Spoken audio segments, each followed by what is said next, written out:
Hello and welcome from Dream Creation Cinemas. Today we'll be looking at the ASPEQT using the ACT4 from Acurus. Later in the video we'll discuss the ACT4 and how amazing this processor is. Some might overlook it at first as it might seem the ACT4 lacks a few features. In reality it's anything but that. This thing has amazing sound quality and I can't wait to go through that with you later. So let's talk about the ASPEQT setup. There are some manual settings that need to be done. This is one of the items I have heard people say, why don't they automate this or automate that? Could they? Of course they could. Should they? For me, I'm going to say no. I like having the control to make sure the distances are 100% correct or being able to tweak it just a little bit.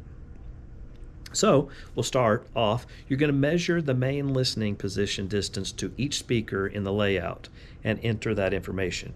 You will then need to either connect your phone to the ASPEQT network so you can use the mouse app or use a Bluetooth mouse, whichever you prefer. You then set up the 4 mics as shown on the screen based on seating, rows, and how many seats. Then just set the height of the mics to the ear level. Next, we plug in the mics to the mic box. It's important to plug the mics in order. So 1, 2, 3, 4. We then move to the setup target room EQ curve. Here we have 3 pages with various curves for your liking. They have various bass boosts between 3 to 9 dB, downward slopes to flat responses. I chose the 3 dB boost with a downward slope starting at 1000 Hz. I really like these preset curves. Remember, after running ASPEQT, you can still use either or both of the low and high shelves to further tweak. Then the last portion of the setup is measuring the distance from mic 1 to the front left speaker. In the perimeter setup is where we set the frequency range to be EQ'd. You can choose any combination between 20 Hz up to 20,000. My main concern in this room is the low frequency, so I chose the 20 to 500 Hz. You then set the reference SPL. Dolby is 85 dB, but I set my room at 75 dB. Lastly, you measure the distance from mic 1 to the front left speaker. This distance ensures proper calibration of the absolute time of arrival for all speakers. Then we need to reinitialize the processor. It's basically the ACT4 restarting and clearing out the setting. It starts as a 5-minute countdown clock. The ACT4 does reset, so the screen will go blank. The system should restart on its own. I did find I had to manually turn the ACT4 back on. It was obviously still running in the background, as when it came on, the countdown was still running just fine. Your setup is done. You can now sit back, relax, or go take a break. The on-screen display is very self-explanatory. So I will give you pause for me talking and give you a little break. I really like how the system double checks itself after the changes.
So in closing, from the very start to unpacking to the very end of the running ASPEQT, it took just a little over an hour.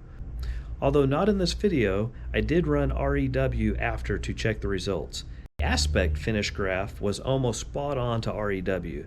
It's one of the most spot on EQ runs I have ever seen after the fact.